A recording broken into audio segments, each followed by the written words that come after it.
masu so suna sauke Indian Hausa film, to sauƙaƙƙiyar hanyar da za ka ringa samun Indian Hausa film da zarar an saki, musamman ma ranar Lahadi da ranar Laraba da ma dukkan wani fim da kake da buƙata. To kai tsaye ga nan ba nan na ajiye ma akan wannan bidiyo, ga shi na a gefen screen ɗinka ka ɗauka ka magana a WhatsApp ka yi bayanin kana sauke Indian Hausa film.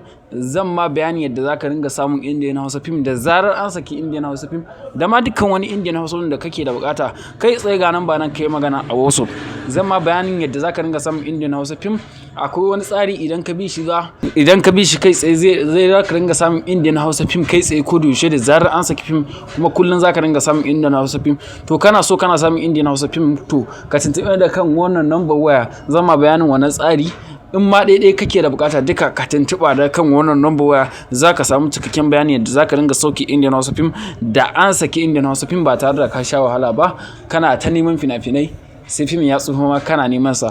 To kar a manta a yi subscribe, a yi like, domin shine zai baka damar samun sababbin bidiyon mu da zarar mu saki da sababbin fina-finan mu. To mun gode da sauraron wannan bidiyo da farko a ƙarshe, a biyo mu da kan wannan number waya.